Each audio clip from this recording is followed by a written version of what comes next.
All right. Well, Earl and Susan, it's great to see you both. I'm super excited to have you guys on the show today to be talking about how we think about our physical learning environments and really operationalizing a unique experience for students.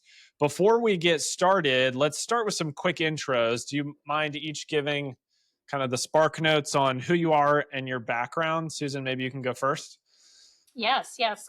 First of all, thank you, Daniel. Thank you, ByQ, for even hosting us and giving us this platform for this important conversation. I have been in this industry for the majority of my career. My first job was in design and contract furniture when I was a teenager.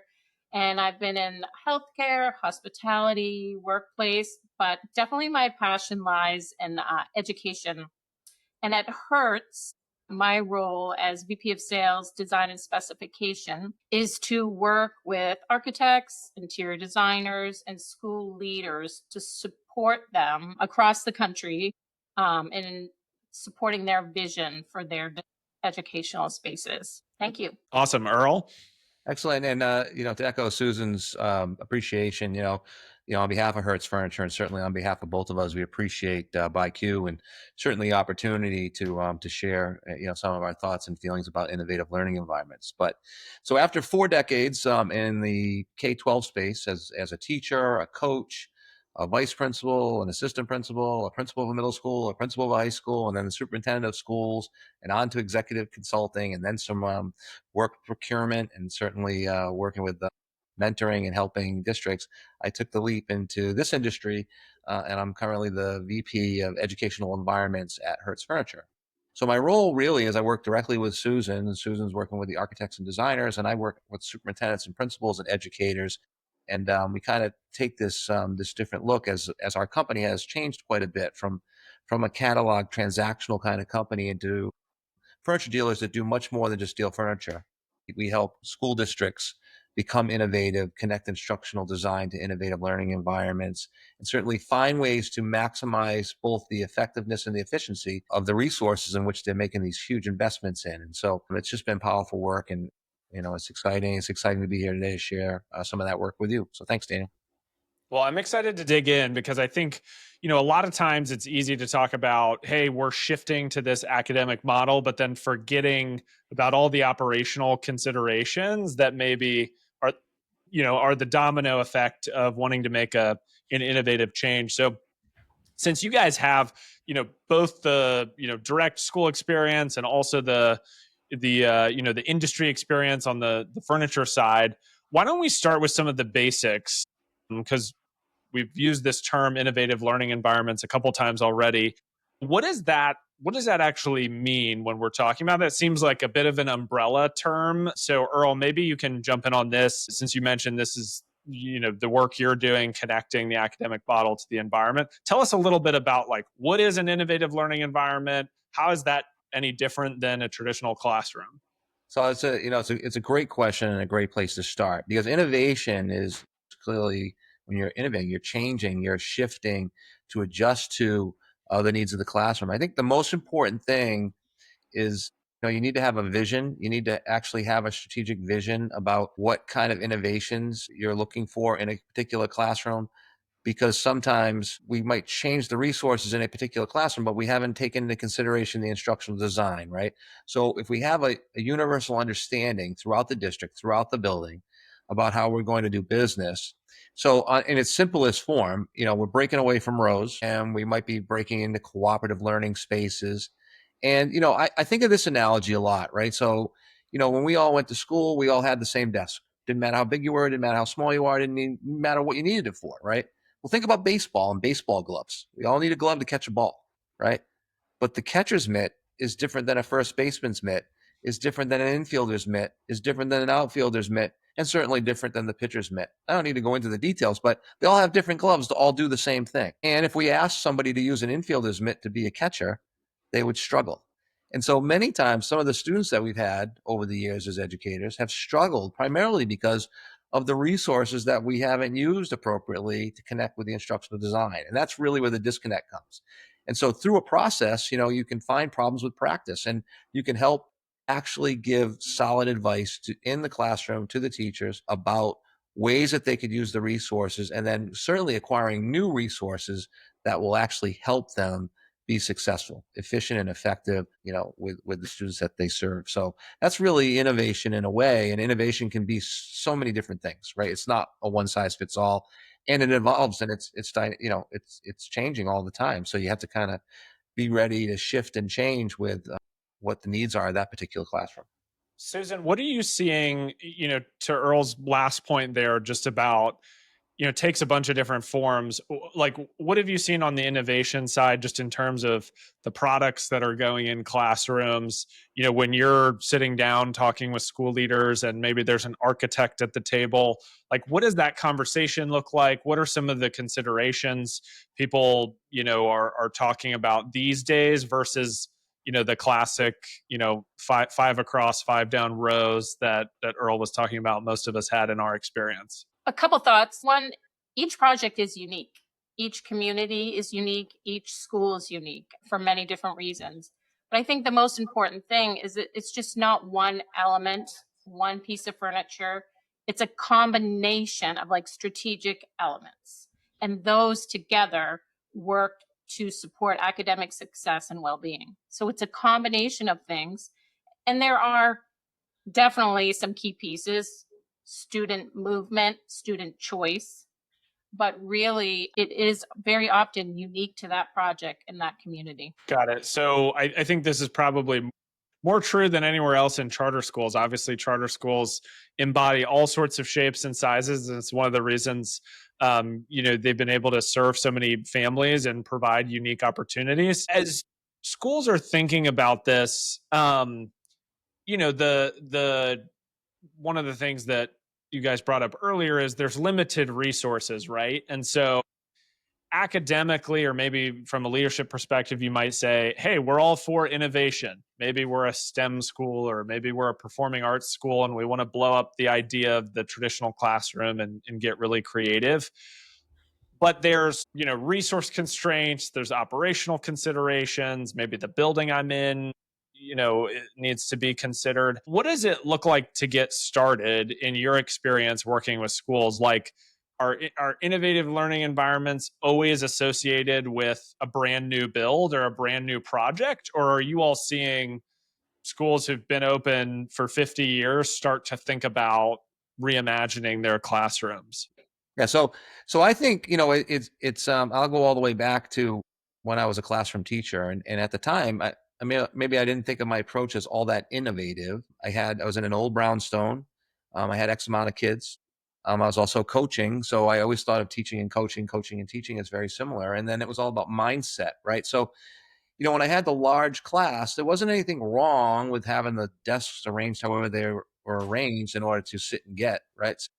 So I'm giving the lecture, I'm giving the instructions about what we're going to do. But when it came to collaborative learning, I took them from the classroom to the media center, and we sat at these tables and old couches and chairs that people had donated from their homes, right? And then when it was time to do project-based learning, I get the science teacher to let me go in and use those old black tables with the rubber.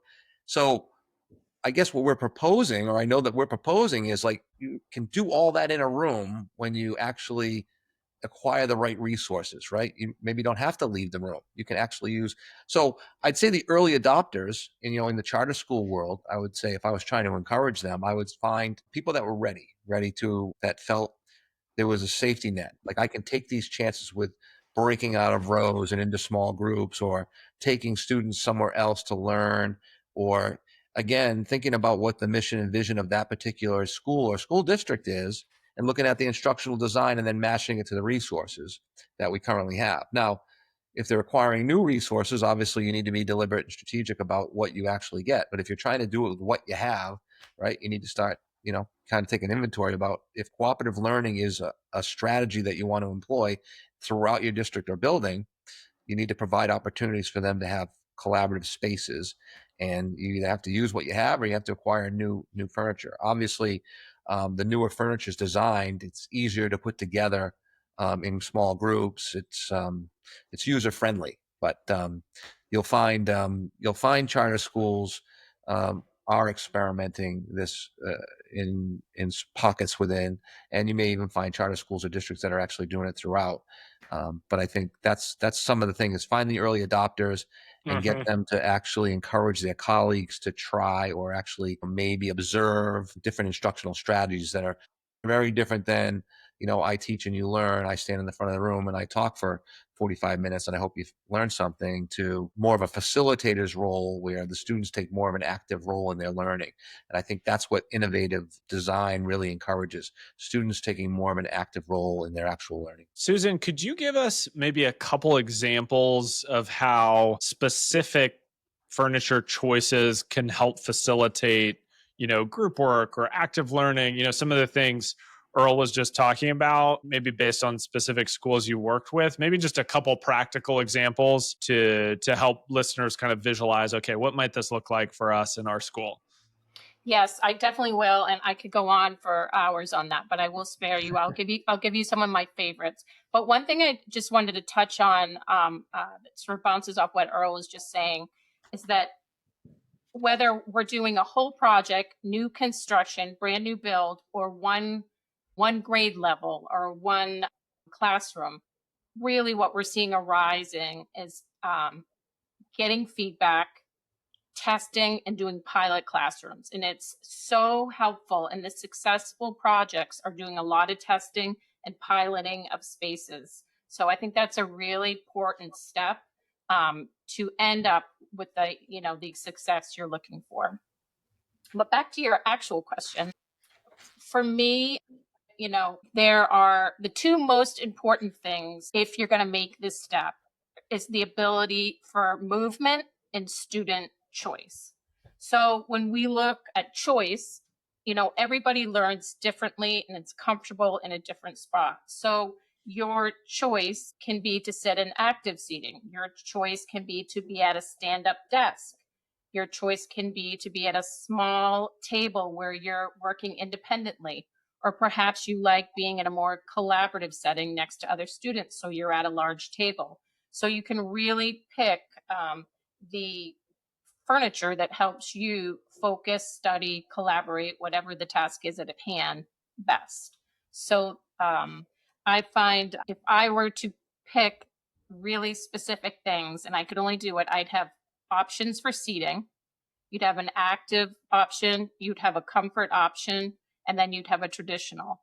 And then for desking, for sure, I would add casters, wheelbarrow casters, because not only does that help reorganize for the different modalities of teaching, but it also helps with the acoustic and the noise, and the challenge of reworking. So, So sorry, real quick, what's a wheelbarrow caster for someone like myself that yeah. doesn't know my classroom furniture? So casters are something that instructors, when we talk about change, they often are fearful. Think about a student zooming through the classroom on the casters on their chair or pushing their table across the room. So a wheelbarrow caster is a baby step approach. So you have two glides and two casters. So you can easily tilt it like a wheelbarrow and move it across the room and reorganize into individual or group work. But when you set it down, it's not wiggling. And those fidgety, wiggly students can't be driving the instructor absolutely crazy. So what you're saying is we're no longer dragging, screeching, extremely Yes. heavy metal desks across the floor, leaving great, streaks in the floor. That's kind of what I remember about the very limited times we moved desks when I was teaching. So that makes a ton of sense. I'm going to touch on just two others. So those are the Yeah, most please. common and easy steps. The other two are probably the unsung heroes that a lot of people don't think about.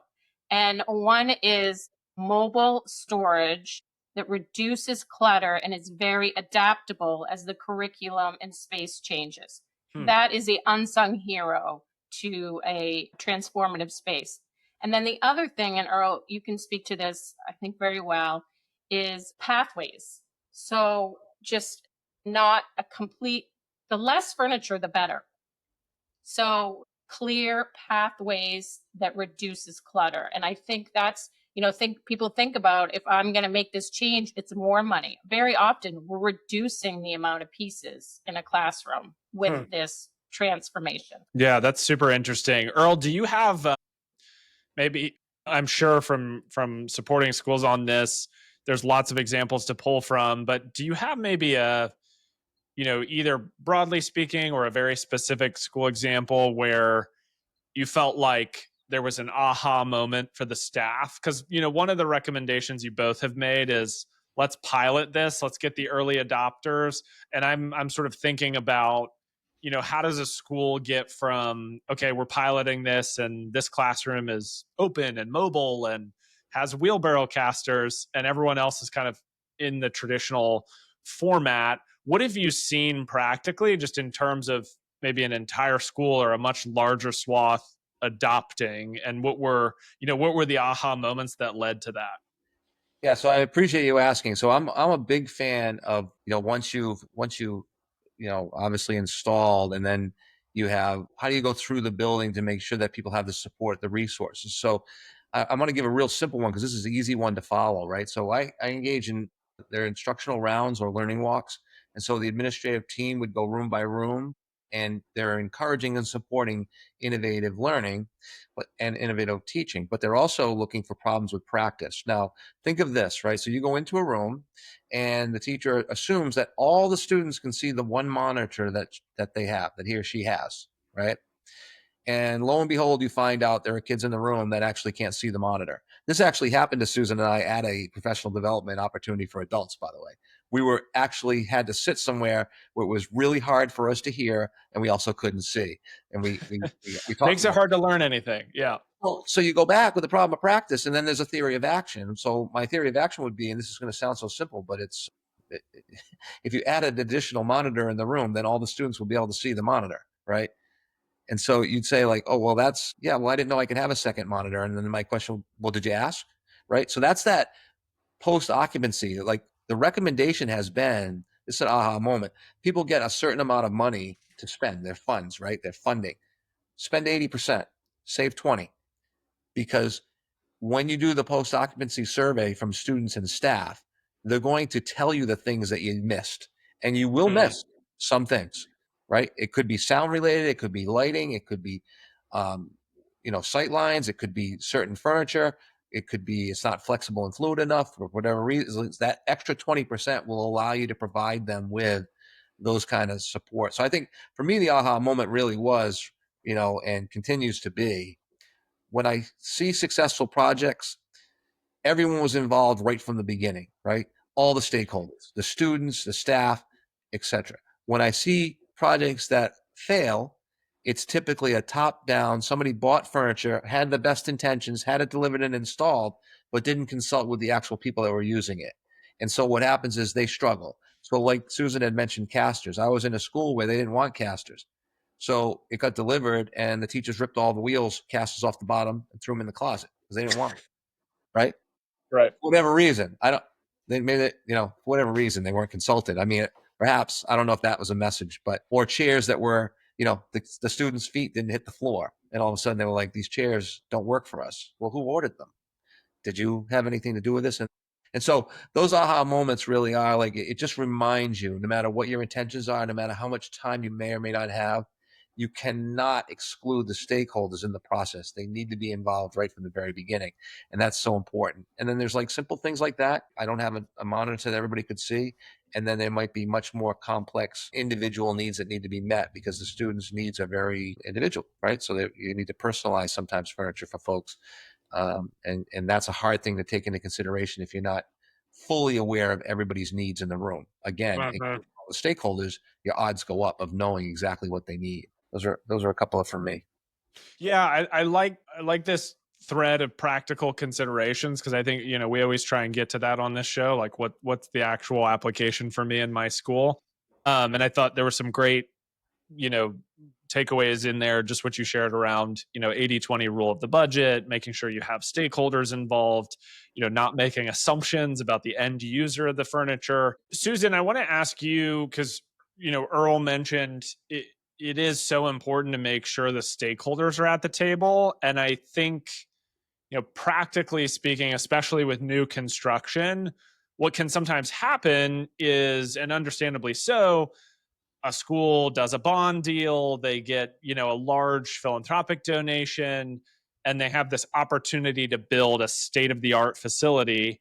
And I think there's a tendency for maybe the CEO and the philanthropist and the architect to sort of get in a room, and unintentionally the end users get a little bit left behind. How have you seen this done well? Like, what's the experience based on architects you've worked with where there is a strong feedback loop from end users, and the project doesn't become, about the uniqueness of the architect's design, and it becomes about the students? These new construction, these projects have a lot of obstacles. And probably one of the largest ones is getting the community and stakeholders engaged. It's an enormous investment for all parties. And education is changing so quickly. If you think about a space from Gen Z of my generation to Gen Alpha of my children's, it is completely different educational experience.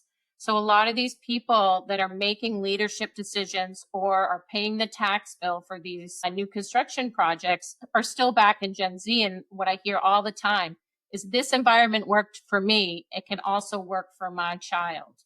And so the people that are successfully getting these school bonds passed and linking with the community are educating early, getting feedback early. Again, it goes back to engaging the stakeholders and having many, many community forums where they get together and share their vision of what this community building is. Because it's where we're seeing a lot of success is where it's not just a student space, it is a community investment, and they're bringing in community spaces into these schools, and that's where I'm seeing a lot of success, and really majority of architects are taking these steps now.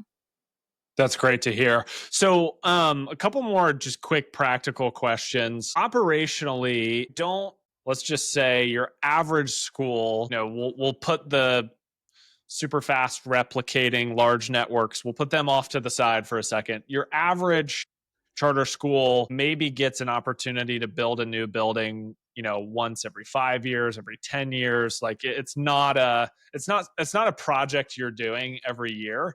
And so a lot of times, when I talk with school founders and they're in the midst of construction projects, they're like, I've never done this before, I'm kind of learning on the fly. What are some practical considerations, just in terms of like timeline? How long should you plan for these types of changes? I'm sure you guys get this question all the time. Do you have any, knowing every project is different, do you have any broad strokes recommendations? Like, should we be doing our pilot with our early adopters for innovative learning environments in the spring and then rolling out broader in the fall? How do you all think about kind of operationalizing, a change to the physical environment? Well, for me, it's and you wanted broad strokes, right? So there's three key concepts, right? And I always focus on these. One is inclusion, the second is integrity, and the last is sustainability, right? So the inclusion piece we talked about, right? People need to be included. You need to be honest with folks, right? The integrity piece and the sustainability. You need to be careful because you're not trying to buy, the latest trendy thing that a couple of years from now won't meet the needs of the district, right? So I think that those are important. If you focus on those concepts, right? Inclusion, integrity, and sustainability, I think you have a really high level, a high chance of being successful with the project and for the project to be embraced. And by the way, support for future projects, right? Because they're going to look back and go like, wow, everybody was included. They were super honest and they built something that was sustainable, right? So I think those are important things. I think timelines can change, budgets can change.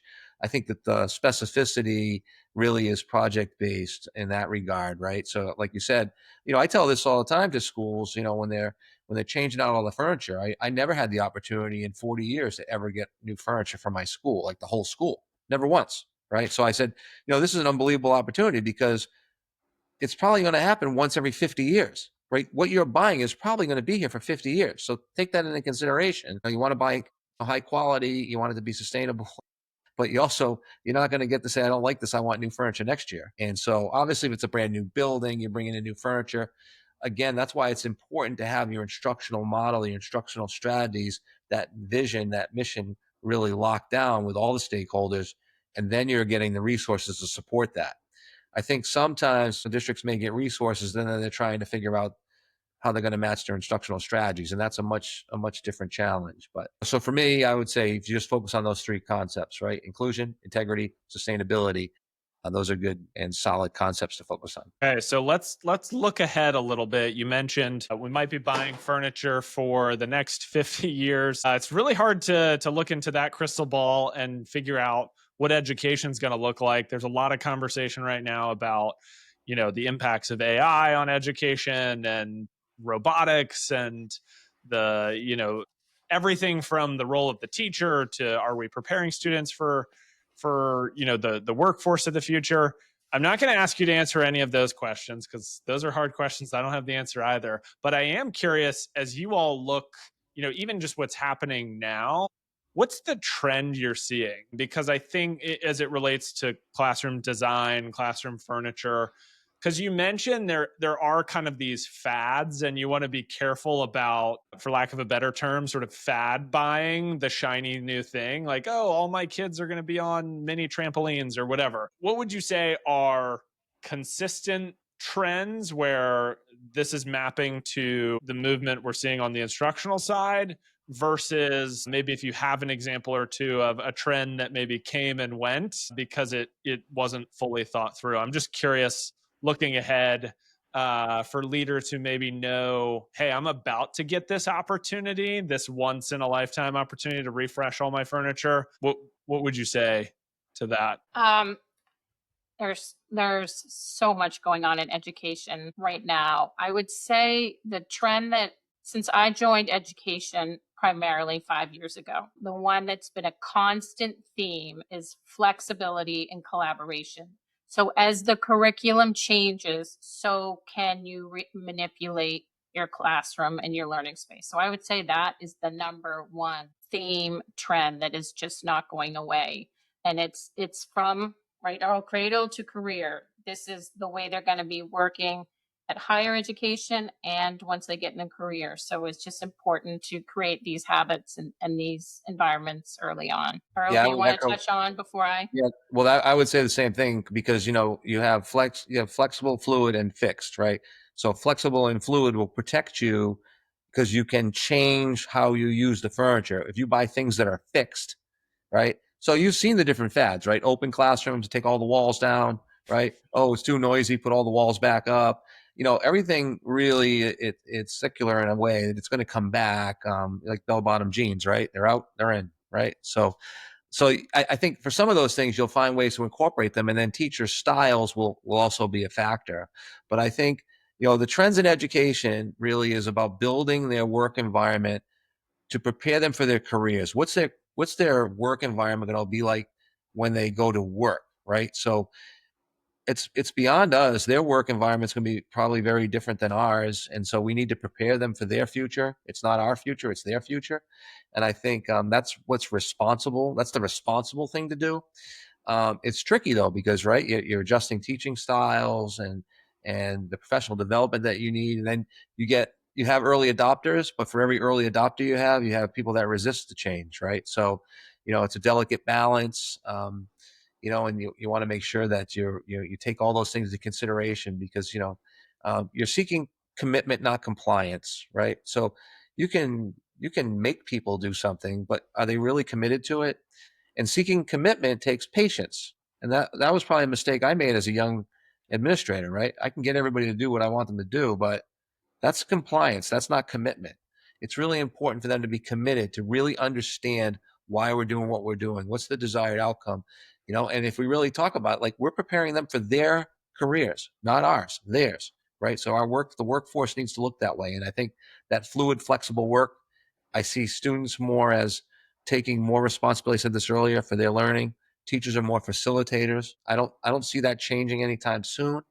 I think that we're getting better at that. I think teachers are better at letting students own their learning, and I think they're finding that it's more sustained in terms of what they've really learned. It's deeper, and just giving them information and testing them on it, but actually having them, we always talk about I do, we do, you do, right? So Mhm. I do, I demonstrate, then we do it all together, and then you need to take it to an independent learning. I think that's really a trend I think that will stay around for a long time because it's solid, right? A demonstration, do it as a group, and then independently have to execute. So that's kind of what I'm seeing, and I think through instructional rounds and learning walks, I think you'll see that very consistent in both public schools and charter schools. I think there's probably a lot of cross pollination there. They can be different, but they're very similar in a lot of ways. All right. Well, as we come to a close here, we always like to ask everyone, for final recommended resources. So, hypothetically, think of me as the, principal, school leader. I'm looking to make some changes. I have only traditional classrooms in my building, and I want to encourage my teachers to be flexible, to think outside the box. We're pushing this direction with our curriculum and our instructional design. What other recommended resources or action steps would you all share up as we come to a close? Yeah, I was pausing for reflection versus actions versus resources. See, that was a Think terrible, terrible educator move. I didn't allow you any wait time to respond. I know. Everything I hear is pause before. Wait times. But I think it's an answer that addresses both resources and action. And it's been a common theme of what we've been saying this whole time is engage early and make sure that your FF&E partner is part of that early engagement. Because as we've discussed, each project is so different. The timeline, the resources, the community, the instructional modality, all of it is unique to each project. And so the earlier the better, and to engage all your contractors in that process. And of course, your furniture contractor, especially. And so, if I could add to that from the educator's lens, right? So, if I were to come and we were to take a learning walk or go on instructional rounds throughout a school that you described, right? You would be able to identify opportunities where deeper learning could take place, right?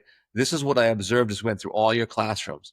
And what I could show you as a theory of action is in the event that there were opportunities for collaborative learning, there was opportunities for peers to lead other peers. There were opportunities, and the way you're using the resources is making that harder for that to happen, right? So even if I'm checking for understanding, right? I gave a concept and now I want you to turn and talk, but the rows are so far, like they're not in groups. They have a hard time, checking for understanding, turn and talk. You tell me what you know. I'll tell you what I know. What did you learn? What did you think? What did they mean by that? All those kinds of interactions are so important from student to student, and teachers need to be able to facilitate that. I think what they do in the classroom with the resources that are provided to them is the way they get that work done, right? So I would encourage charter schools to look for who's ready, right?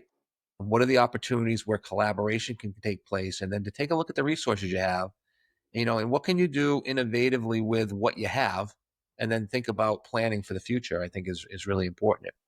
A vision and a mission for the school. That's part of a school improvement plan.